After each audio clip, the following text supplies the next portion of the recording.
வணக்கம் மக்களே, welcome to TNVG Tamil audio book. நீங்க கேட்டுக்கிட்டு இருக்கிறது ஜமுனா ஜாக்கிரதை நாவலுடைய இறுதி பகுதி. இந்த நாவலுடைய முதல் பகுதியை நீங்க கேட்கலன்னா அதுக்கான லிங்கை டிஸ்கிரிப்ஷன்ல கொடுக்கறேன், மறக்காம செக் பண்ணி பாருங்க. இந்த நாவல் உங்களுக்கு ரொம்பவே பிடிச்சிருக்கா இல்லையான்றதையும், சுவாரஸ்யமா இருந்துச்சா இல்லையான்றதையும் மறக்காம கமெண்ட்ல பதிவு பண்ணுங்க. ஹரிணி அப்படின்னு அப்பாவோட குரல் கேட்கவும் குப்புறப்படுத்திக்கிட்டு ஒரு புத்தகத்தை படிச்சுட்டு இருந்த ஹரிணி எழுந்து உட்கார்ந்தா. அப்பா பட்டாபிராம உள்ள வந்தாரு. என்னமா பண்ணிட்டு இருக்க? பொழுது போகலப்பா. அதான் வில்லியம்ஸோடைய லேர்ன் டு சே நோ அப்படின்ற புத்தகத்தை படிச்சுட்டு இருக்கேன். அப்படின்னா நீ ஃப்ரீ தானே? நான் ரொம்ப ரொம்ப ஃப்ரீ தான்ப்பா. உன் கூட பேசலாமா? தாராளமா பேசலாம். அந்த அஸ்வின் கடைசி நிமிஷத்துல உன்னை பெண் பார்க்க வரமாட்டேன்னு சொன்னது ஒரு விதத்துல நல்லதா போச்சுமா. எப்படிப்பா சொல்றீங்க? நேற்று சாயங்காலம் என்னோட ஃப்ரெண்டு ஒருத்தரை பார்க்க போயிருந்தேன். அவர்கிட்ட பேசிட்டு இருக்கும் போது எதாச்சும் அஸ்வினை பத்தியும் பேச்செடுத்தேன். அவன் உன்னை பெண் பார்க்க வரதா இருந்ததையும், ஆனா கடைசி நேரத்துல பெண் பார்க்க வரலன்ற விஷயத்தையும் அவன்கிட்ட சொல்லும் போது அவன் நீயும் உன் பொண்ணு தப்பிச்சிங்க அப்படின்னு சொன்னான். நான் காரணம் கேட்டதுக்கு ஒரு பெரிய பட்டியலே போட்டான். ஹரிணி எதுவுமே தெரியாத மாதிரி கேட்க ஆரம்பிச்சா. நீங்க என்னப்பா சொல்றீங்க? அந்த அஸ்வின் பெரிய குடிகாரனா, பொம்பளை பொறுக்கியா, ஒரு பொண்ணு கண்ணுக்கு லட்சணமா இருந்துட்டா விடமாட்டானா. என் ஃப்ரெண்டு சொன்னதை கேட்க கேட்க எனக்கே பயங்கர ஷாக்கா இருந்துச்சு. அஸ்வினை பார்த்தா அப்படி தெரியலையேப்பா. இல்லம்மா, என்னோட ஃப்ரெண்டு போய் சொல்ல மாட்டான், ஒருத்தரை பத்தி அனாவசியம் வம்பு பேச மாட்டான். அவன் சொன்னா ரொம்ப சரியா தான் இருக்கும். அப்புறம் அவன்கிட்டயே என் பொண்ணுக்கு ஏதாவது நல்ல வரனா இருந்தா சொல்லுன்னு கேட்டேன். அடுத்த ஒரு மணி நேரத்துக்குள்ள வரனை கொண்டு வந்து நிப்பாட்டிட்டான். நான் பையனை நேரா பார்த்தேன், அவங்கிட்ட பேசினேன். எனக்கு ரொம்ப பிடிச்சிருந்தது. எனக்கு ஓகேமா, உனக்கு ஓகேனா சொல்லு, மேற்கொண்டு பேசிடலாம். பையன் பேரு கதிரேஷ், MBA முடிச்சுட்டு ஒரு கம்பெனில ஹியூமன் ரிலேஷன்ஷிப் ஆபீசரா ஒர்க் பண்ணிட்டு இருக்கான். அப்பா இல்ல, அம்மா மட்டும்தான். மாச சம்பளம் 30,000 ரூபாய். ஹரிணி திடுக்கிட்டு போனா. என்னப்பா இது, திடீர்னு மாப்பிள்ள பாத்துட்டு வந்து சொல்றீங்க? பட்டாபிராமன் சிரிச்சாரு. இத பாருமா, கல்யாண பேச்சுன்றது அப்படிதான். சில பேச்சுகள் மாச கணக்கா போகும், ஏன் வருஷ கணக்கா கூட இழுத்துட்டு போகும். ஆனா சிலது சில மணி நேரத்துல முடிவு பண்ண வேண்டியதா இருக்கும். எதுவுமே நம்ம கையில இல்லையாமா, எல்லாமே அவன் போடுற முடிச்சு தானே. இந்த மாப்பிள்ளைய நீயும் பாரு, உனக்கு பிடிச்சிருந்தா மேற்கொண்டு பேசுவோம், இல்லன்னா வேற வரனை பாப்போம். அப்பா என்னம்மா, எனக்கு இந்த வரம் வேண்டாம்ப்பா. என்னது வேண்டாமா? நான் பார்த்த அந்த பையனை நீ பார்க்க கூட இல்லையே, அதுக்குள்ள வேண்டான்னு சொல்ற? இல்லப்பா அது வந்து அப்படின்னு ஹரிணி பேசுறதுக்கு தடுமாற ஆரம்பிச்சதும், நோனோ நீ எந்த காரணத்தையும் சொல்லக்கூடாது. எனக்கு அந்த கதிரேஷ் பையனை ரொம்பவே பிடிச்சிருக்கு. கலையா இருக்கான், நல்ல சம்பளம், நல்ல வேலை, நல்ல ஃபேமிலி. ஜாதகம் கூட பார்த்துட்டேன், 10க்கு 7 பொருத்தம் ரொம்ப சரியா இருக்கு. ஏன்பா இப்படி அவசரப்படுறீங்க? நான் அவசரப்படுறதுக்கு காரணம் இருக்குமா? என்ன காரணம்? சமயம் வரப்போ அந்த காரணத்தை நானே சொல்றேன். பையனை நீ பாக்குறியா இல்லையா? ஹரிணி எதுவுமே பேசாம மௌனமா இருந்தா. சொல்லுமா, பாக்குறியா இல்லையா? சரிப்பா பாக்குறேன். ஹரிணி ஓகே சொன்னதும் பட்டாபிராமன் தன் கையில வச்சிருந்த செல்போனை உசுப்பினாரு. எண்கள் அழுத்தி போனை காதுக்கும் கொடுத்தாரு. மறுமுனையில ரிங் போய் ரிசீவர் எடுக்கப்பட்டதும் பேச ஆரம்பிச்சாரு. ஹலோ கதிரேஷ் தம்பியா? வணக்கம் தம்பி. ஒண்ணுமில்ல, என் பொண்ணு ஹரிணி கிட்ட உங்களை பத்தி பேசிட்டேன். நீங்க இப்ப ஃப்ரீயா இருந்தா நம்ம வீட்டுக்கு வாங்கல, இன்னைக்கு நாள் ரொம்பவே நல்லா இருக்கு. மறுமுனையில கதிரேஷ் ஏதோ சொல்ல, நல்ல காரியங்களை தள்ளி போடக்கூடாது தம்பி, நீங்க உடனே புறப்பட்டு வாங்க. தேங்காய் பழத்தோட தான் வந்து பாக்கணும்ன்ற ஃபார்மாலிட்டிஸ் இங்க கிடையாது அப்படின்னு பட்டாபிராமன் தொடர்ந்து பேசவும், மறுமுனையில மறுபடியும் கதிரேஷ் ஏதோ சொல்ல, என்னது உடனே புறப்பட்டு வரீங்களா? வாங்க தம்பி, ரொம்ப ரொம்ப நன்றி அப்படின்னு பேசிட்டு செல்போனை வச்சாரு பட்டாபிராமன். ஹரிணி கோபமா அவரையே உத்து பார்த்துட்டு இருந்தா. அப்பா இந்த அவசரம் உங்களுக்கு கூடவே கூடாதுப்பா. கல்யாணம்ன்றது 6ஆம் வரை பேச வேண்டிய ஒரு விஷயம். நீங்க ஏதோ காஃபி சாப்பிட கூப்பிடுற மாதிரி அந்த பையனை வீட்டுக்கு கூப்பிடுறீங்க. இதெல்லாம் எனக்கு சரியா படல. இத பாருமா, எனக்கு எது சரி எது தப்புன்றது நல்லாவே தெரியும். மாப்பிள்ள வரதுக்குள்ள நீ ஃபேஸ் வாஷ் பண்ணிட்டு ரெடியாரு. அப்பா நான் என்ன சொல்ல வரேன்னா, எதுவும் பேசாத. 15 நிமிஷத்துக்குள்ள நீ ரெடி ஆகி கீழே ஹாலுக்கு வரணும். பட்டாபிராமன் கொஞ்சம் குரலை ஒசத்தி சொல்லிட்டு சட்டுன்னு அறையை விட்டு வெளியேறினாரு.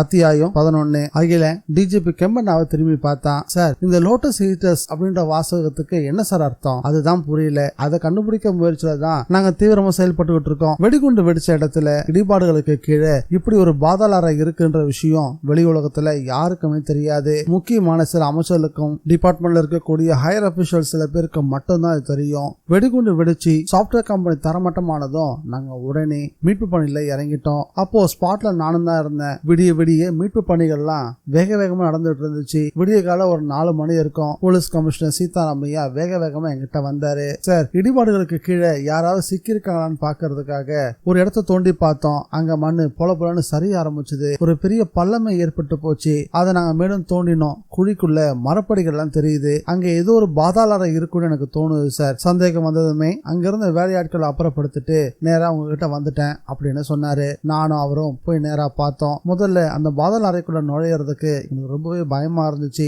பிறகு எப்படியோ துணிச்சல வரவழைச்சுக்கிட்டு நான், அர்ஜுன், இன்னும் 2 போலீஸ் அதிகாரிகள் டார்ச் எடுத்துக்கிட்டு மரப்படிகள் வழியா இறங்கி இந்த பாதாள அறைக்கு வந்து சேர்ந்தோம். இங்க மிருக தலைகளும் கூடவே மனித தலைகளும் இருக்கிறத பார்த்துட்டு அதிர்ந்து போனோம். இந்த விஷயத்த உடனே போலீஸ் துறை அமைச்சருக்கும் முதலமைச்சருக்கும் தெரியப்படுத்தணும். அடுத்த 10 நிமிஷத்துல எங்களுக்கு ஒரு வாய்மொழி உத்தரவு வந்துச்சு. பாதாள அறையை பத்தி இப்போதைக்கு வெளியில யார்கிட்டையும் தெரியப்படுத்த வேண்டாம். முக்கியமா பிரஸுக்கு விஷயம் போகவே கூடாது. வெடிகுண்டு வெடிச்சதுக்கு யாரு காரணமோ அவங்கள பிடிச்சிட்டோம் அப்படின்ற பொய்யான செய்தியை பரப்பி விடுங்க. இதனால பத்திரிகை நிருபர்கள் அந்த செய்தியில ஆர்வம் காட்ட ஆரம்பிச்சிருவாங்க அப்படின்னு சொல்லி வாய்மொழி உத்தரவு வந்ததும் நாங்க அதை அப்படியே செஞ்சோம். பிரச்சனையை முழுசா திசை திருப்பறதுக்காக மேனகான்ற ஒரு பெண்ணை பிடிச்சு அவளை கோப்பருந்தவியா மாத்தினோம். அவ ஒரு தீவிரவாத இயக்கத்தை சேர்ந்தவனும் அதுக்கு பேரு பிளாக் பிளேம்ஸ் அப்படின்னு பேர் கொடுத்தோம். அதை உங்களுடைய உளவுத்துறை எப்படியோ கண்டுபிடிச்சிட்டாங்க. அகிலன் சில நாடிகள் யோசனையா இருந்துட்டு டிஜிபியை ஈடுட்டு பார்த்தான். இந்த சாப்ட்வேர் கம்பெனிக்கு கீழே ஒரு பாதாள அறை இருக்கிற விஷயம் வெளியே யாருக்கும் தெரியக்கூடாதுன்னு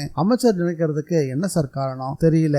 அமைச்சர்கிட்ட பத்தி நீங்க கேட்டீங்களா? கேட்டேன். என்ன சொன்னாரு? இப்போதைக்கு சொல்றதுக்கு ஒண்ணும் இல்லைன்னு சொல்லிட்டாரு. அப்படின்னா அவங்களுக்கு ஏதோ ஒரு விஷயம் தெரிஞ்சிருக்கு. ஏதாவது தெரிஞ்சிருந்திருக்கலாம். இந்த அறையை நீங்க முழுசா சுத்தி பாத்தீங்களா சார்? பார்த்தோம். கடந்த 4-5 நாட்களாவே இந்த பாதாள அறைக்குள்ளதான் எங்களோட வேலையை நடந்துகிட்டு இருக்கு. அகிலன் நிமிர்ந்தான். சார், இந்த லோட்டஸ் ஈட்டர்ஸ் பத்திய தகவல் நமக்கு கிடைக்கணும்னா இந்த பாதாள அறைக்குள்ள சுத்திக்கிட்டு இருந்தா நமக்கு எதுவுமே கிடைக்காது. பின்ன என்ன செய்யணும்னு சொல்றீங்க? இந்த சாப்ட்வேர் கம்பெனியோட உரிமையாளர் யாரு சார்? ரோட்சன் பிரதர்ஸ். அவங்க கிட்ட இந்த அறையை பத்தி விசாரிச்சீங்களா? இல்ல. ஏன் விசாரிக்கல? அவங்க கிட்ட எந்த விசாரணையும் செய்யக்கூடாது அப்படின்னு மேலிடத்துல இருந்து உத்தரவு வந்திருக்கு. அகிலன் கோபத்துல சிவக்க ஆரம்பிச்சான். Sir, this is highly idiotic sir. இது எவ்வளவு பெரிய விபரீதமான ஒரு சம்பவம். யாரோ சாப்ட்வேர் கம்பெனிக்கு வெடி வச்சு அதை தகர்த்து இருக்காங்க. இது முதல் அதிர்ச்சி. இடிபாடுகளுக்கு கீழே ஒரு பாதாள அறை இருக்கு. அது 2வது அதிர்ச்சி. அறைக்குள்ள மிருக தலைகளும் அதுக்கு நடுவுல மனித தலைகளும் இருக்கிறது அடுத்த அதிர்ச்சி. இதுக்கு காரணமானவங்க யாருன்னு கண்டுபிடிக்க வேண்டாமா? அரசியல்வாதிகளுக்கு பயந்துகிட்டு போலீஸ் அதிகாரிகளா இருக்கக்கூடிய நாம கையை கட்டிக்கிட்டு இருந்தோம்னா உண்மைகள் எப்படி சார் வெளியே வரும்? நீங்க இந்த மாநிலத்துடைய உயர் போலீஸ் அதிகாரி. நீங்க நினைச்சீங்கன்னா உண்மையை தாராளமா வெளிக்கொண்டு வர முடியும். அகிலன் ஆணித்தரமா பேசவும் பக்கத்துல நின்றுட்டு இருந்த அர்ஜுன் குறுக்கிட்டான். சார், மிஸ்டர் அகிலன் சொல்றது ரொம்பவே சரி. நம்ம வாயை மூடிக்கிட்டு மௌனமா இருந்தோம்னா உண்மைகளும் மௌனமா இருக்காது சார். எப்படியும் ஒரு நாளைக்கு அது வெளியே வந்துடும். அப்படி மறைக்கப்பட்ட உண்மைகள் வெளியே வரும்போது பலமான வீரியத்தோட தான் சார் வெளிப்படும். டிஜிபி கெம்மன்னா தன்னுடைய தாடையை தடவினாரு. கவலையா பெருமூச்சு விட்டாரு. அகிலன் பக்கம் திரும்பி, ஓகே, இப்ப நீங்க என்ன செய்யலாம்னு சொல்லுங்க. போலீஸ் அமைச்சர் நாகப்பாவை சந்திச்சு பேசணும். ஒரு அப்பாயின்மெண்ட் கேளுங்க சார். நம்ம 3 பேரும் சேர்ந்தே அவரை சந்திச்சு பேசுவோம். யாரை காப்பாத்துறதுக்காக இப்படி திரைய போட்டு வச்சிருக்காங்கன்னு கேட்போம். ஒருவேளை அமைச்சர் அப்பாயின்மெண்ட் கொடுக்கலன்னா அவருக்கு நேரம் சரியில்லைன்னு அர்த்தம் சார் அப்படின்னு அகிலன் சொன்னான். அத்தியாயம் 12. 15 நிமிஷத்துக்குள்ள நீ ரெடி ஆகி கீழே ஹாலுக்கு வரணும்னு சொல்லிட்டு பட்டாபிராமன் அறையை விட்டு வெளியே போகவும் ஹரிணி சில வினாடிகள் அப்படியே மௌனமா உட்காந்துட்டா. என்ன பண்றதுன்னே தெரியல. தன்னை ஆசுவாசப்படுத்திக்கிட்டு தன்னோட செல்போனை எடுத்து சம்பத்துக்கு டயல் பண்ண ஆரம்பிச்சா. மறுமுனையில ரெக்கார்டட் வாய்ஸ் கேட்டுச்சு. நீங்க தொடர்பு கொள்ளக்கூடிய வாடிக்கையாளர் தொடர்பு விலைக்கு வெளியில் உள்ளார் அப்படின்ற தகவல் தான் தொடர்ந்து கேட்டுக்கிட்டே இருந்துச்சு. 4-5 முறை முயற்சி பண்ணி பார்த்தோம், பலன் இல்ல. ஹரிணி செல்போனை வேண்டாம் வெறுப்பா படுக்க மேல வீசி எறிஞ்சா. இவர் சமயத்துக்கு கிடைக்க மாட்டாரு அப்படின்னு திட்டினா. என்ன பண்ணலாம்? அப்பா ஏற்பாடு பண்ணி வச்சிருக்க அந்த மாப்பிள்ளைய எப்படி தவிர்க்கிறது? வர மாப்பிள்ளைய பார்த்தே ஆகணும். அவகிட்ட பேசியே ஆகணும். குளியல் அறைக்குள்ள போனா. முகத்தை கழுவிக்கிட்டா. வேற சேலைக்கு மாறினா. நெத்தில ஸ்டிக்கர் போட்ட வச்சுக்கிட்டு சீப்ப கையில் எடுத்தா. பட்டாபிராம வேகமா உள்ள வந்தாரு. என்னம்மா, ரெடி ஆயிட்டியா? இதோ சீக்கிரம் வாமா, மாப்பிள்ளை பையன் கதிரேஷ் வந்தாச்சு. வந்துட்டேன், நீங்க போய் பேசிட்டு இருங்கப்பா அப்படின்னு சொல்லிட்டு தலைய வார ஆரம்பிச்சா. பட்டாபிராம மறுபடியும் வேகமா கீழே இறங்கி போனாரு. அதே வினாடி படுக்கைக்கு மேல இருந்தவருடைய செல்போன் குரலை எழுப்பவும் ஓடி போய் யாரு கூப்பிடுறாங்கன்னு பார்த்தா டிஸ்பிளேல சம்பத்ன்னு தெரிஞ்சது. பதட்டமானா. உடனே போன் எடுத்து பேசவும் ஆரம்பிச்சா. ஹலோ சம்பத், நீங்க எங்க இருக்கீங்க? சிட்டி அவுட்டர்ல உங்களுக்கு போன் பண்ணி சலிச்சு போயிட்டேன். ஏன், என்ன விஷயம்? என்ன விஷயமா? தலைக்கு மேல வெள்ளம் போய்கிட்டு இருக்கு. ஹரிணி, இப்ப நீ என்ன சொல்ற? என்ன ஒருத்தன் பொண்ணு பார்க்க ஹால்ல வந்து உட்காந்துட்டு இருக்கான். பேரு கதிரேஷ், படிப்பு MBA. இது யாருடைய ஏற்பாடு? வேற யாரு? எங்க அப்பா தான்.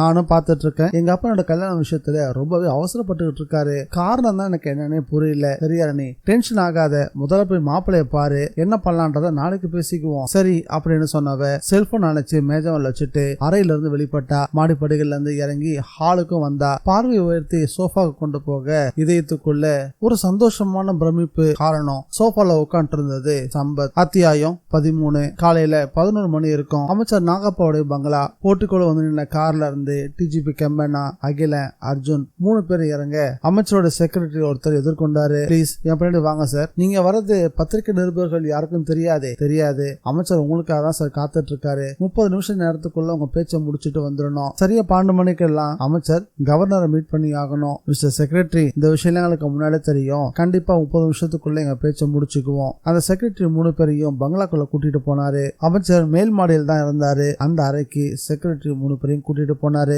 பளிர்னு வெள்ளையில கதர் வேஷ்டியும் சட்டையும் போட்டிருந்த அமைச்சர் நாகப்பா வழுக்கத்தாலையோட நெத்தில மின்னக்கூடிய சந்தன போட்டோடையும் தெரிஞ்சாரு. கெம்பண்ணா, அகிலன், அர்ஜுன் 3 பேரும் ஒரே நேரத்துல சொல்லிட்டு அடிச்சாங்க. நாகப்பா தலையசிச்சாரு. தனக்கு முன்னாடி இருக்கக்கூடிய இருக்கைகளை காட்டினாரு. 3 பேரும் உட்கார்ந்தாங்க. சில வினாடிகள் மௌனத்துக்கு பிறகு அமைச்சர் நாகப்பா பேச ஆரம்பிச்சாரு. சொல்லுங்க, என்ன விஷயம்? கெம்பண்ணா தயக்கமா பேச ஆரம்பிச்சாரு. சார், இந்த லோட்டஸ் ஈட்டர்ஸ் விவகாரத்தை பத்தி தான் உங்ககிட்ட பேச வந்தோம். அதை தொடர்ந்து மூடி வைக்க முடியாது சார். விஷயம் வெளியே கசிஞ்சிட்டா நமக்கு கெட்ட பேர் உண்டாகிடும். அதான் முறைப்படி பிரஸ் ரிப்போர்ட்டர்ஸ வர வச்சு இந்த விஷயத்தை அவங்க கிட்ட சொல்றது ரொம்பவே நல்லது.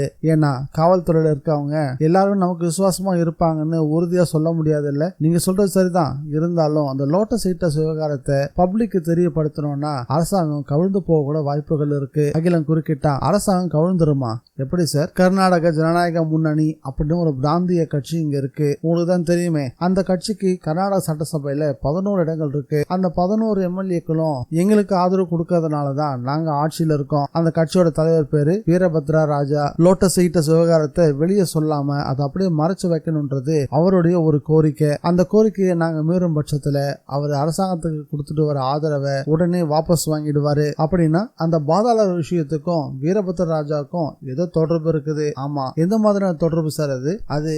அது வந்து அப்படின்னு அமைச்சர் தடுவாரவும், சார், நீங்க போலீஸ் துறை அமைச்சர், எந்த மிரட்டலுக்கும் பயப்பட வேண்டிய அவசியமே இல்லை. அந்த பாதாள அறையில மிகப்பெரிய பயங்கரம் நடந்திருக்கு. அதுவும் நம்ம நினைச்சு பார்க்க முடியாத அளவுக்கு பயங்கரம் நடந்திருக்கு. மிருக தலைகளுக்கு நடுவுல சில மனித தலைகள், மொத்தமா 9 தலைகள். மனிதாபிமானம் அப்படின்ற வார்த்தைக்கு அர்த்தமே இல்லாம மொத்தம் 9 கொலைகள் நடந்திருக்கு. கொலை செய்யப்பட்டவங்க யாரு? கொலை செஞ்சது யாரு? என்ன காரணத்துக்காக கொலை செய்யப்பட்டாங்க? இந்த 3 கேள்விக்கும் இப்ப நமக்கு பதில் தேவை. உங்களால பதில் சொல்ல முடியலன்னா அந்த வீரபத்ர ராஜா கிட்ட நாங்களே பேசிக்கிறோம். அவர்கிட்ட பேசி உண்மையை வாங்குறோம். அவர் யாரையும் சந்திக்க விரும்ப மாட்டாரு. நீங்களும் அப்படி ஒரு முயற்சியில ஈடுபடாதீங்க. அகில ஆவேசப்பட ஆரம்பிச்சா. சார், நீங்க பேசுறத பார்த்தா அந்த வீரபத்ர ராஜா தான் பாதாள அறையில மனித தலைகளை மாட்டி வச்சிருப்பாரு போல இருக்கு. ஒரு கொலை குற்றவாளிய போலீஸ் துறை அமைச்சரை பாதுகாக்கலாமா சார்? இது எந்த வகையில நியாயம்? அமைச்சர் நாகப்பா அகிலனை கையமர்த்தினாரு. மிஸ்டர் அகிலன், வீரபத்ர ராஜா பத்தி தெரியாம நீங்க பேசுறீங்க. அவரு ஹுப்ளி சமஸ்தான மன்னர் வரிசையில கடைசி நபர். சுதந்திர போராட்ட காலத்துல அவருடைய அப்பாவும் தாத்தாவும் மகாத்மா காந்திக்கு உறுதுணையா நின்னவங்க. மன்னர் பரம்பரை சேர்ந்தவங்க. கண்டிப்பா ஒரு கொலைகாரரா இருக்க மாட்டாங்க. அவர் அந்த கொலைகளை செய்யலன்னா பாதாள விஷயத்தை எதுக்காக சார் மூடி மறைக்கணும்? அகிலம் உஷ்ணமா கேட்ட கேள்விக்கு அமைச்சர் நாகப்பா பதில் சொல்ல முயற்சி பண்ண அதே நொடி அவருடைய செல்போனுக்கு ஒரு அழைப்பு வந்துச்சு. அதுக்கு பதிலளிக்க ஆரம்பிச்சாரு. எதிர்முனையில கால் பண்ணது வீரபத்ர ராஜா. வந்த செல்போன் அழைப்புல அவருடைய பெயர் பார்த்ததுமே நாகப்பா பதற ஆரம்பிச்சிட்டாரு. ரொம்பவே பதட்டமா, வணக்கம் ராஜா. வணக்கம் இருக்கட்டும் நாகப்பா. அங்க டிஜிபியும் சென்னையை சேர்ந்த ஒரு போலீஸ் அதிகாரியும் அந்த பாதாள அறையை பத்தி விசாரிக்கிறதுக்காக வந்திருக்காங்களாமே. உண்மையா? உண்மைதான். அவங்க என்ன கேட்டுட்டு இருக்காங்க? உங்களுக்கும் அந்த பாதாள அறைக்கும் என்ன சம்பந்தம்னு கேக்குறாங்க.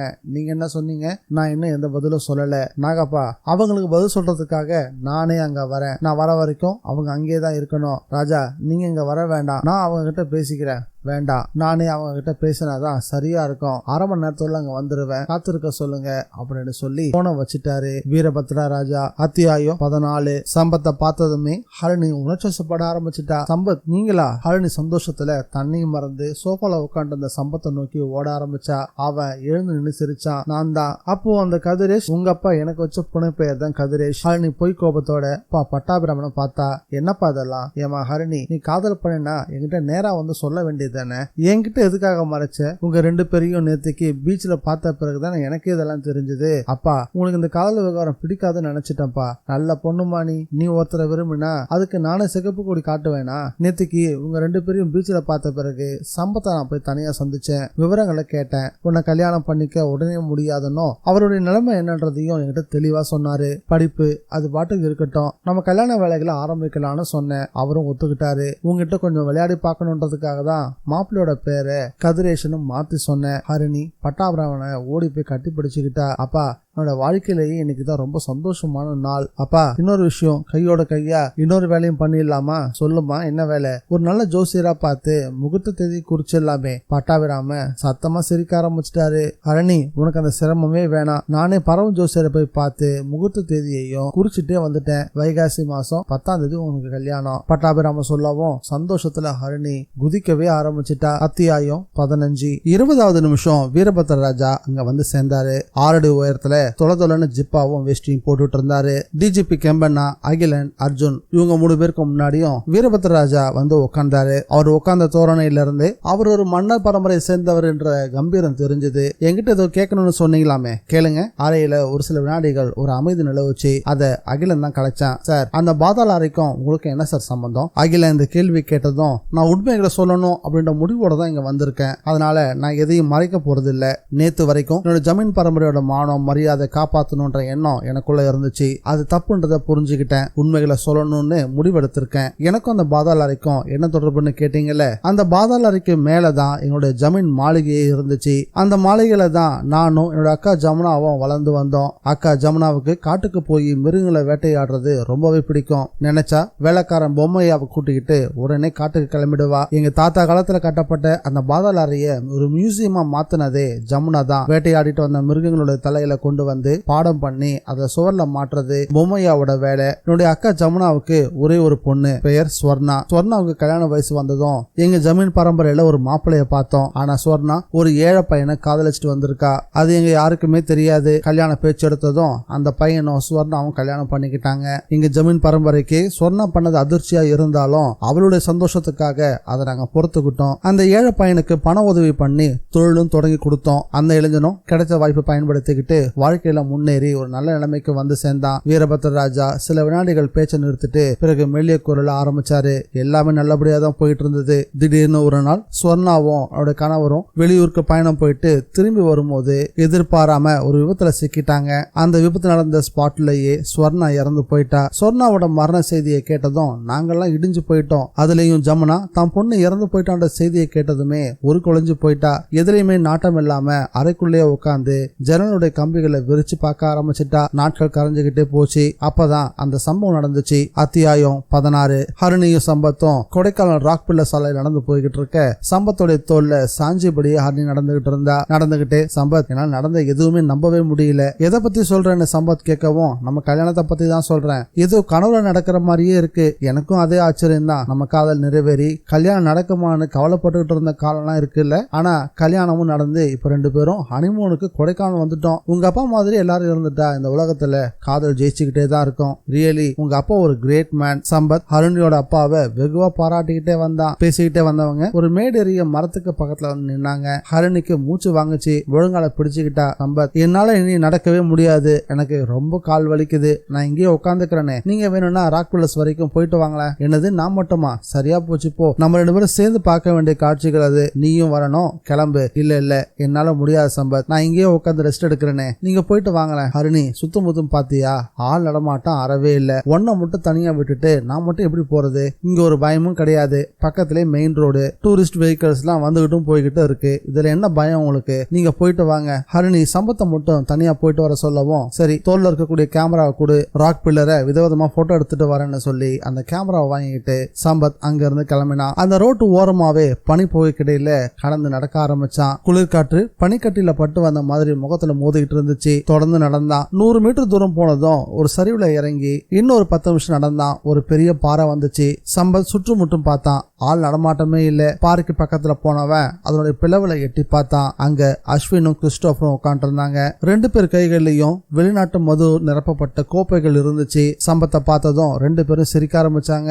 என்ன சம்பத், ஹரிணி எங்க? அவளால மேல ஏறி வர முடியல. கீழே ஒரு மரத்துக்கு கீழே உட்காந்து இருக்கா. நான் எவ்வளவு கூப்பிட்டோம், அவ என் கூட வரவே இல்ல. கீழே ஆள் நடமாட்டம் இருக்கா? இல்ல சார், இது அன்சீசன்றதுனால இந்த ஏரியா பூராவும் பாலைவனம் மாதிரிதான் இருக்கு. அப்படின்னா எங்க திட்டத்தை நாங்க நிறைவேற்றலாம் இல்லையா? தாராளமா சார். அதுக்கு முன்னாடி எனக்கு தரதா சொல்லி இந்த 10 லட்சத்தை எப்போ என் கையில கொடுப்பீங்க? நீ சென்னை போனதும் உடனே உன் கைக்கு வந்து சேரும். சார், பண விஷயத்துல என்னை ஏமாத்த மாட்டீங்களே. இத பாரு, ஹரிணியை நான் பழி வாங்கணுன்றதுக்காக தான் எனக்கு நீ உதவி பண்ணிருக்க. இந்த உதவியை நான் என்னைக்கும் மறக்க மாட்டேன். அதுக்காக உனக்கு பேசின 10 லட்சத்தை கண்டிப்பா நான் கொடுத்தே தருவேன். ஏமாத்தலாம் மாட்டேன். ஹரிணியை இப்ப என்னோட ஆட்கள் கடத்திட்டு போயிடுவாங்க. நீ 1 மணி நேரம் கழிச்சு போலீஸ் ஸ்டேஷனுக்கு போ. என்னுடைய மனைவி ஹரிணியை யாரோ கடத்திட்டு போயிட்டாங்கன்னு புகார் பண்ணு. அழுது புலம்பு, கதறி துடி. சம்பத் புன்னகைச்சான். அதெல்லாம் நான் பாத்துக்கிறேன் சார். நீங்க உங்க சைட்ல பத்திரமா இருக்கணும். உங்க ஆட்கள் அஜாக்கிரதையா இருந்து ஹரிணி தப்பிச்சுட்டானா நம்ம எல்லாரும் மாட்டிக்க வேண்டியதா இருக்கும். ஹரிணியாவது தப்பிக்கிறதாவது. பாம்போட வாய்க்குள்ள போன தவளை எப்பயாவது உயிரோட மீண்டு வந்திருக்கா? சிரிச்சுக்கிட்டே சொன்ன அஸ்வின் தன்னோட செல்போன் எடுத்து சில எண்களை தட்டி விட்டு பேசினா. யா சார், இப்ப நம்ம ஆட்கள் எங்க இருக்காங்க? ராக் பில்லர்ஸ் ரோட்ல தான் சார் இருக்காங்க. ஹரிணி இப்போ தனியா ஒரு மரத்து கீழே உட்காந்துட்டு இருக்கா. தெரியும் சார், பாத்துக்கிட்டு தான் இருக்கேன். சம்பத் மேலேறி போயிருக்காரு. உங்ககிட்ட இந்த தகவல் வரதுக்காக தான் நான் காத்துக்கிட்டு இருக்கேன். ஹரிணியை நம்ம இடத்துக்கு கொண்டு போயிருங்க. ஸ்ப்ரே பண்ற மயக்கம் மறந்து 2 மணி நேரத்துக்கு வேலை செய்யணும். அதெல்லாம் நாங்க பாத்துக்கிறோம் சார். அஸ்வின் அந்த காலை துண்டிச்சான். அத்தியாயம் 17. வீரபத்ரராஜா சொல்லிட்டு இருந்த விஷயங்களை டிஜிபி கெம்பண்ணா, அகிலன், அர்ஜுன ரொம்ப உன்னிப்பா கேட்டுக்கிட்டே இருந்தாங்க. வீரபத்ரராஜா தன்னுடைய பேச்சை தொடர்ந்தாரு. சொர்ணாவுடைய எதிர்பாராத மரணம் ஜமுனாவுடைய இயல்பான வாழ்க்கையை புரட்டி போட்ட சமயத்துல சொர்ணாவுடைய 7 வயசு பொண்ணு ஜமுனாவை தேடி வீட்டுக்கு வந்ததும் பாசமடைய பொழிய ஆரம்பிச்சது. பாட்டியும் பேத்தியும் வாரத்துல பெரும்பாலான நாட்கள் ஒன்னாதான் இருப்பாங்க. அகிலன் குறுக்கிட்டான், கொஞ்சம் மன்னிக்கணும், ஒரு சின்ன விளக்கம் வேணும். என்ன?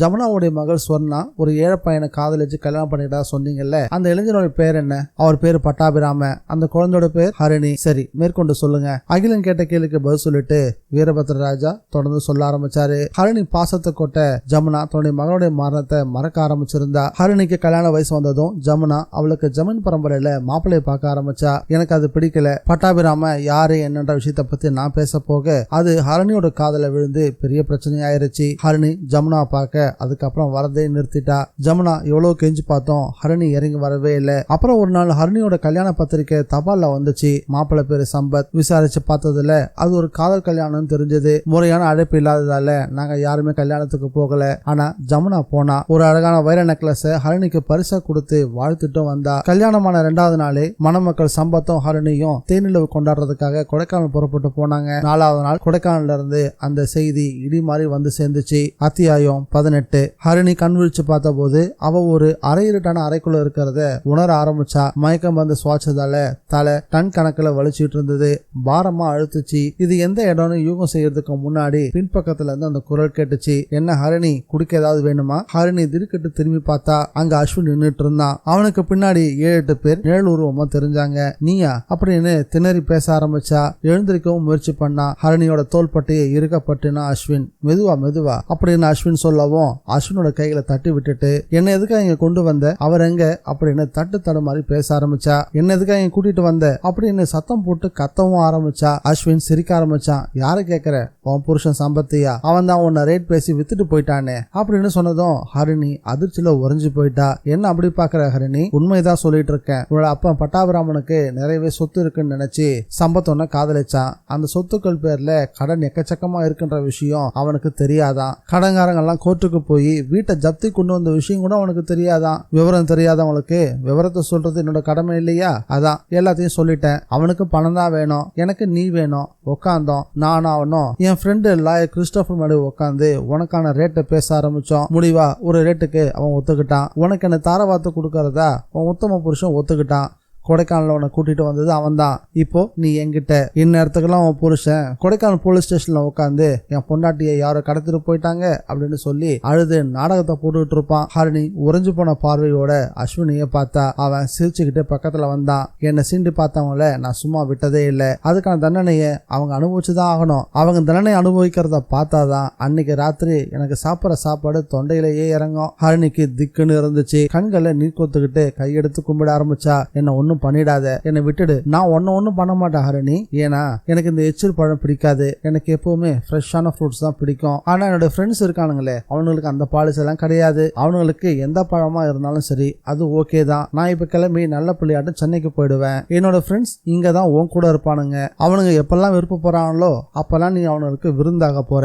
முடிஞ்ச வரைக்கும் போராடி பாரு, இல்லைன்னா செத்து போயிடு அப்படின்னு சொல்லிக்கிட்டு அந்த அறையை விட்டு வெளியேறினா அஸ்வின். அஸ்வின் சொல்லிட்டு அறையை விட்டு போனதும் அறை இருட்டுல இருந்த அந்த 7-8 பேர் ஹரிணியை நெருங்கி வட்டம் போட்டு நின்னானுங்க. அத்தியாயம் 19. வீரபத்ரராஜா தொடர்ந்து பேச ஆரம்பிச்சாரு. கொடைக்கானல்ல இருந்து எங்களுக்கு வந்து அதிர்ச்சியான செய்தி இதுதான். கொடைக்கானலுக்கு தேனிலவு கொண்டாட போன இடத்துல ஹரிணி ஒரு கும்பல் கடத்திட்டு போயிட்டதாகவும் அவளை இன்னும் தேடிட்டு இருக்கிறதாகவும் சம்பத் டெலிபோன் பண்ணி பட்டாபிராமட்ட சொன்ன அடுத்த வினாடியே அவர் ஹார்ட் அட்டாக்ல இறந்து போனாரு. என்னோட சகோதரி ஜமுனா நில குலைஞ்சு போயிட்டா. ஹரிணியை கண்டுபிடிக்க எவ்வளவோ முயற்சி எடுத்துக்கிட்டோம். நான் ஒரு வாரம் கொடைக்கானல இப்ப தங்கி இருந்து போலீஸ் கூட சேர்ந்து தேடி பார்த்தேன். ஒரு வாரத்துக்கு பிறகு ஹரிணியோட உடல் ஆப்பிள் தோட்டத்துக்கு போகும் வழியில அழுகிய நிலையில கிடைச்சது. அகில இடமறிச்சு கேட்டான், இந்த சம்பவம் எப்ப நடந்துச்சு? 5 வருஷத்துக்கு முன்னாடி. ஹரிணியை கடத்திட்டு போனது யாருன்னு தெரிஞ்சுதா? தெரியல. ஹரிணி கடத்தல் சம்பந்தமா போலீசார் யாரையுமே கைது செய்யலையா? இல்ல. சம்பத்தோடைய வாக்குமூலம் என்ன? 2 பேரும் ராக் பில்லர்ஸ் பார்க்க போனதாகவும் பாதி வழியில ஹரிணியால் நடக்க முடியலன்னு சொன்னதும் ஹரிணியை மட்டும் ஒரு மரத்தை கீழே உட்கார வச்சுட்டு தான் மட்டும் ராக் பில்லர்ஸ் பார்க்க தனியா போனதாகவும் அந்த சமயத்துல கார்ல வந்த சில பேர் ஹரிணியை வலுக்கட்டாயமா வலுக்கட்டாயமா கடத்திட்டு போனதாகவும் அந்த காரை துரத்து பிடிக்க முயற்சி பண்ணி கூட பலன் இல்லாம போனதாகவும் போலீஸ்ல சம்பத் சொல்லியிருக்கான். அந்த சம்பவத்தை வேற யாராவது பார்த்தாங்களா? ரோட்ல போயிட்டு இருந்த ஒரு வடநாட்டு தம்பதிகள் பார்த்திருக்காங்க. இந்த சம்பவத்தை ஒட்டி போலீஸ் நடவடிக்கைகள் எடுத்தாங்களா இல்லையா? போலீஸ் எவ்வளவு முயற்சி செஞ்சு பார்த்தாங்க, ஆனா குற்றவாளிகளை கண்டுபிடிக்கவே இல்லை. எந்த க்ளூவும் கிடைக்காததால போலீஸ் இந்த கேஸை க்ளோஸ் பண்ணிட்டாங்க. சரி, இப்ப சம்பத் எங்க இருக்கான் தெரியாது. அவனை தான் கடந்த ஒரு வருஷமா தேடிட்டு இருக்கேன். இப்பதான் எனக்கு ஒரு உண்மை தெரிஞ்சது. சம்பத்தை தேடிட்டு இருக்கீங்களா? எதுக்கு? ஹரிணியோட மரணத்துக்கு காரணம் அந்த சம்பத் தான். என்ன சொல்றீங்க? உண்மையை சொல்றேன். ஹரிணி கடத்தப்பட்டதுக்கும் கொலை செய்யப்பட்டதுக்கும் சம்பத் தான் காரணம். அப்படியா? இந்த விஷயத்த உங்களுக்கு யார் சொன்னது? என்னுடைய சகோதரி ஜமுனா. ஜமுனாவுக்கு யார் சொன்னது? கொடைக்கானல்ல குதிரைகளை வாடகைக்கு விட்டு பிழப்பு நடத்தக்கூடிய ஜக்குன்ற ஒரு குதிரைக்காரன் ராக்பில்லர்ஸ் ஏரியால ஒரு பாறைக்கு பின்னாடி குடிச்சிட்டு படுத்து தூங்கிட்டு இருந்திருக்கான். அப்போ சம்பத்தும் இன்னும் 2 பேரும் பேசிட்டு இருந்ததை அவன் கேட்டிருக்கான். ஹரிணின்ற பொண்ணை கடத்திட்டு போறதுக்காக அவங்க திட்டம் போட்டதை கேட்டுட்டு தனக்கு இதுல ஏதாவது ஆதாயம் கிடைக்குமா அப்படின்னு நப்பாசியோட அவங்கள ஃபாலோ பண்ண ஆரம்பிச்சிருக்கான் அந்த ஜக்கு. சம்பத்தோட பேசிட்டு இருந்தவங்க பேரு அஸ்வின் கிறிஸ்டோபர் அப்படின்னு தெரிஞ்சதும் அவங்கள பிளாக்மெயில் பண்ணி அவங்ககிட்ட இருந்து பணம் பறிக்க தயாரான போது ஜக்குவை வேற ஒரு கொலை கேஸ்ல போலீஸ் கைது பண்ணிட்டாங்க. ஜெயிலுக்கு போன அவன் ஒரு வருஷம் கழிச்சுதான் திரும்ப வெளியே வந்திருக்கான். வெளியே வந்ததும் அஸ்வின் கிறிஸ்டோபர் சம்பத் இவங்கெல்லாம் எங்க இருக்கான்னு அவனுக்கு தெரியல. போலீஸ் கிட்ட உண்மையை சொல்லான்னு பார்த்தா அதனால தனக்கு மறுபடியும் சிக்கல் வரும்னு பயந்தாவன் நேரா பெங்களூர் வந்து என்னோட சகோதரி ஜமுனாவை சந்திச்சு ஹரிணியோட கொலைக்கு காரணமானவங்க யாருன்னு தனக்கு தெரியுன்றதையும் இந்த உண்மையில உங்கள்கிட்ட சொன்னா நீங்க எவ்வளவு பணம் தருவீங்கன்னு கேட்டிருக்கான். என்னோட சகோதரி ஜமுனாவும் ஒரு பெரிய தொகையை தரதா உத்தரவாதம் கொடுத்ததும் ஜக்கு எல்லா உண்மைகளும் சொல்லியிருக்கான். வீரபத்ரராஜா சொல்லிக்கிட்டே இருக்கவும் எல்லாரும் தீர்க்கமா அவர் சொல்றதையே கேட்டுட்டு இருந்தாங்க. சில வினாடிகள் இடைவெளி விட்டு மறுபடியும் பேச ஆரம்பிச்சாரு. தாம் பேத்தினுடைய மரணத்துக்கு காரணமானவங்க சம்பத், அஸ்வின், அந்த கிறிஸ்டோபர் அப்படின்றது தெரிஞ்சுக்கிட்ட ஜமுனா போலீஸுக்கு இந்த விஷயத்தை கொண்டு போகல. அவங்க 3 பேரையும் தான் கையாலே பழி வாங்கணும்னு முடிவு பண்ணினா. அதனால யாருக்குமே தெரியாம திரைமறைவா ஜமுனாவும் பொம்மையாவும் சேர்ந்து பழிவாங்கும் படலத்தை தொடங்கி இருக்காங்க. ஜமுனாவுடைய பழிவாங்கும் படலம் பத்தி அப்ப எனக்கு தெரியாது. அவங்க பழி வாங்கின முதல் நபர் கிறிஸ்டோபர். ஒரு வழக்கு சம்பந்தமா ரகசியமா பேசணும்னு சொல்லி சென்னையில இருந்து பெங்களூருக்கு கிறிஸ்டோபரை வரவழைச்சு ஜமுனா அவன் அந்த பாதாள அறையில கட்டி வச்சு சித்திரவதை செஞ்சு ஹரணியை நாசம் செஞ்சவங்க யார் யார்ன்றதை கேட்டு தெரிஞ்சுக்கிட்ட பிறகுதான் அவன் தலையை வெட்டி எடுத்து பாடம் பண்ணி மிருக தலைகளுக்கு நடுவ வச்சிருக்கா. கிறிஸ்டோபருக்கு தன்னுடைய தொழில சம்பந்தமா நிறைய எதிரிகள் இருந்ததால அதன் மூலமா ஆபத்து ஏற்பட்டு அவன் இறந்து போயிருக்கலான்ற கோணத்துல போலீஸ் விசாரணை மேற்கொள்ள ஆரம்பிச்சாங்க. அந்த பரபரப்பு ஓய்ஞ்ச பிறகு கொஞ்ச நாள் கழிச்சு ஜமுனா அஸ்வினை குறி வச்சா. அவன் குடிச்சிட்டு பார்ல இருந்து 12 மணிக்கு வீடு திரும்பிட்டு இருந்த போது பொம்மையாவால கடத்தப்பட்டு பெங்களூருக்கு கொண்டு வரப்பட்டான். அடுத்த 2வது நாள் அவனுடைய தலையும் சீவப்பட்டு பாடம் பண்ணப்பட்டு ஒரு காட்டெருமையோட தலைக்கு பக்கத்துல வைக்கப்பட்டுச்சு. அஸ்வின் காணாம போன சம்பவம் சில நாட்கள் பரபரப்பா பேசப்பட்டு அதுக்கப்புறம் அடங்கி போச்சு. அதை தொடர்ந்து ஹரிணியை சீரழிச்ச 7 பேரையும் பொம்மையா ஒவ்வொருத்தரா கொண்டு வர ஜமுனா ஆவேசத்தோட அவனுடைய தலையை வெட்டி எடுத்து சுவர்ல மாட்ட ஆரம்பிச்சா. அவளுடைய லிஸ்ட்ல சம்பத் ஒருத்த மட்டும் தான் பாக்கி இருந்தான். சம்பத்தை கண்டுபிடிக்க எவ்வளவு முயற்சி செஞ்சு பார்த்தோம். பொம்மையாவால அவன் எங்க இருக்கான்ற விஷயத்த மட்டும் கண்டுபிடிக்கவே முடியல. இதுக்கிடையில பொம்மையா திடீர்னு நோய்வாய்ப்பட்டு இறந்து போக ஜமுனாவால எதுவுமே செய்ய முடியாத ஒரு நிலை ஏற்பட்டு போச்சு. தளர்ந்து போனா ஜமுனா ஸ்ட்ரோக்ல விழுந்து உயிருக்கு போராடிட்டு இருக்கும் போதுதான் என்கிட்ட இந்த எல்லா உண்மைகளையும் சொன்னா. அந்த சம்பத்தை நீ தான் பழி வாங்கணும் அப்படின்னு என்கிட்ட சத்தியமும் வாங்கினா. ஆனா என்னால கூட அந்த சம்பத்தை கண்டுபிடிக்கவே முடியல. அதுக்குள்ள ஜமீன் மாளிகை விற்க வேண்டிய ஒரு சூழ்நிலை ஏற்பட்டுச்சு. அதை அந்த இட்டாலி சாப்ட்வேர் கம்பெனிக்கு நல்ல விலைக்கு வித்துட்டேன். மாளிகை இடிச்ச போது அதுக்கு கீழே இருந்த பாதாள அறையை பத்தி அவங்களுக்கு எதுவுமே தெரியல. அதுக்கு மேலேயே கட்டடத்தையும் எழுப்பிட்டாங்க. எங்களுடைய ஹூப்ளி சமஸ்தானத்து ஜமீன் பரம்பரை பேரும் புகழும் வாய்ந்தது. அதோடைய கௌரவத்தை காப்பாத்திக்கிறதுக்காக தான் அந்த பாதாள அறையை பத்தி வெளியில யாருக்கும் தெரிய வேணான்னு நான் போலீஸ் டிபார்ட்மெண்ட் கிட்ட ரொம்ப தாழ்மையா கேட்டுக்கிட்டேன். நான் அப்படி கேட்டது ரொம்ப தப்புன்றது இப்ப எனக்கு புரிய ஆரம்பிச்சிருச்சு. என்னோட சகோதரி ஜமுனா மனித உருவில் இருந்த சில மிருகங்களை தான் வேட்டையாடி இருக்கா. இந்த விஷயம் வெளியே வந்துச்சுன்னா பொதுமக்கள் அவளை பாராட்டுவாங்களே தவிர யாரும் நிச்சயம் திட்ட மாட்டாங்க. அதனால நானே எல்லா பத்திரிகைகளையும் வர சொல்லி இந்த விஷயத்த சொல்லலாம்னு முடிவு பண்ணிருக்கேன். அதுக்காக நான் வருத்தப்படவும் போறதில்ல. சார், எனக்கு ஒரு சந்தேகம். என்ன அந்த லோட்டஸ் ஈட்டர்ஸ்ன்றதுக்கு என்ன சார் அர்த்தம்? ஜமுனா தன்னுடைய பழிவாங்கும் படலத்துக்கு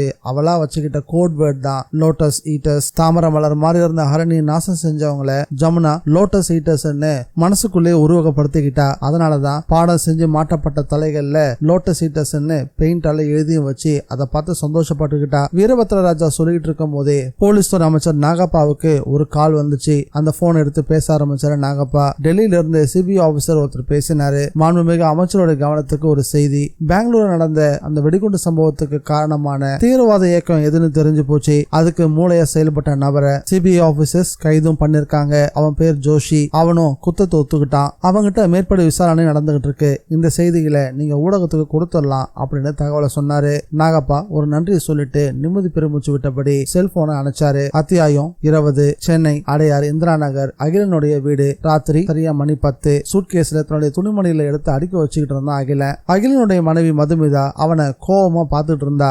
ஏங்க சாயந்தரம் தான் பெங்களூர்ல இருந்து வந்தீங்க, 2 மணி நேரம் கூட வீட்டுல தங்கல, உடனே கேரளா புறப்பட்டு போறேன்னு ஏற்பாடு பண்ணிட்டு இருக்கீங்க. கேரளால எங்க போறீங்க? மூணாருக்கு பக்கத்துல இருக்க ஒரு எஸ்டேட்டுக்கு போறேன். எதுக்கு? ஒரு ஆளை பார்க்கணும். யார பார்க்க போறீங்க? அதெல்லாம் போயிட்டு வந்து சொல்றேனே. அதெல்லாம் முடியாது, இப்பவே சொல்லி ஆகணும். நான் வந்து சொல்றேன் மது. இப்ப சொல்ல போறீங்களா இல்லையா? நீங்க மட்டும் இப்ப யார பார்க்க போற விஷயத்த என்கிட்ட சொல்லல, நான் உங்களை வெளியே போக விடவே மாட்டேன். அப்புறம் மூணாரும் கிடையாது, 4 ஆறும் கிடையாது. மூணாறுல யார பார்க்க போறீங்க சொல்லுங்க அப்படின்னு மதுமிதா விடாபடியா கேட்க ஆரம்பிச்சா. சொன்னா உனக்கே தூக்கி வாரி போடும். நீ நாவெல்லாம் படிக்கும் போது அவள் திகைத்து போனாள் அப்படின்னு ஒரு வாக்கியம் வருமே, அந்த மாதிரி நீயே திகைச்சு போயிடுவ. அப்படியா? நீங்க சொல்லுங்க, நான் திகைச்சு போறேன்னா இல்லையான்றத பாத்துருவோம். நான் சம்பத்தை பார்க்க போறேன். எந்த சம்பத்? அந்த ஹரணியோட காதலன். அந்த படுபாவியா? உனக்கு அவன் படுபாவி, ஆனா எனக்கு அவன் பழைய நண்பன். இந்த நிமிஷம் அவன் ஒரு குற்றவாளி. அவனை கைது பண்ணி கூட்டிட்டு வரதான் இந்த ரகசிய பயணம். மதுமிதாவோட கண்கள்ல கலவரம் தெரிய ஆரம்பிச்சது. என்னது, சம்பத்தினுடைய பழைய நண்பனா? ஆமா, +2 வரைக்கும் நான் அவனும் ஒன்னாதான் படிச்சோம். அவனோட சின்ன வயசு போட்டோ கூட என்கிட்ட இருக்கு. 4-5 வருஷத்துக்கு முன்னாடி அவனை மகாபலிபுரம் கடற்கரையில ஒரு பொண்ணோட பார்த்தேன். அவ ஹரணியா தான் இருக்கணும்னு நினைக்கிறேன். அதுக்கப்புறம் 6 மாசத்துக்கு முன்னாடி கோயம்புத்தூருக்கு நான் ஒரு கேஸ் விஷயமா போயிருந்த போது அவனை காந்திபுரம் பஸ் ஸ்டாண்ட்ல பார்த்தேன், பேசினேன். மூணார் போற பஸ்ல ஓடி போய் ஏறிக்கிட்டான். அங்க இருக்கக்கூடிய எவர்கிரீன் எஸ்டேட்ல வேலை பார்க்கறதா சொன்னான். அவனுடைய கேஸ் என்கிட்டே வரும்னு தெரியாம என்கிட்ட உண்மையை சொல்லிட்டான். அந்த பாவை இன்னும் மூணார் எஸ்டேட்ல தான் வேலை பார்த்துட்டு இருப்பான்னு நினைக்கிறீங்களா? போய் பார்க்கலாம், எனக்கு நம்பிக்கை இல்லைங்க. அவன் இந்நேரம் வடநாட்டு பக்கம் தப்பிச்சு போய் ஏதாவது ஒரு ஊர்ல செட்டில் ஆகியிருப்பான். எதுக்கும் மூணார் போயிட்டு வந்துடுறேன், ஆள் இருந்தா கைக்கு விலங்குதான் சொன்ன அகிலன். புறப்பட தயாரானா. அத்தியாயம் 21. மூணாறு. பஸ்ஸை விட்டு இறங்கினா அகிலன். டப்பாவா பச்சை பெயிண்ட கொட்டி மூழ்கி விட்ட மாதிரி தேயிலை தோட்டங்கள் வீசிட்டு இருந்த காத்துல தேயிலை மனம் நல்லாவே தெரிஞ்சது. அகிலன் நடந்து போய் ஒரு பேக்கரியில உட்கார்ந்தான். அங்கிருந்து நபர்கிட்ட கேட்டான், எவர்கிரீன் எஸ்டேட்டுக்கு எப்படி போகணும்? அதோ அவட போய்க்க அப்படின்னு கையை காட்டினா அந்த நபர். அகிலன் அந்த பாதையில நடக்க ஆரம்பிச்சான். ஒரு 100 மீட்டர் தூரம் நடந்து போயிருப்பான். சாலையோரமா ஒரு இன்டெக்ஸ் போர்டோட பார்வைக்கு கிடைச்சது. Way to evergreen estate board கை காட்டிய வழியில மறுபடியும் நடக்க ஆரம்பிச்சான். ஒரு மேட்டு பகுதி, தேயிலை தோட்டத்துக்கு நடுவுல நேர் வகுடு எடுத்த மாதிரியான வழி போய்கிட்டு இருந்துச்சு. 10 நிமிஷம் நட எஸ்டேட் வந்து சேர்ந்தது. பெண்கள் முதுகுல கட்டிய கூடையோட பெண்கள் தேயிலை பறிச்சுக்கிட்டு இருந்தாங்க.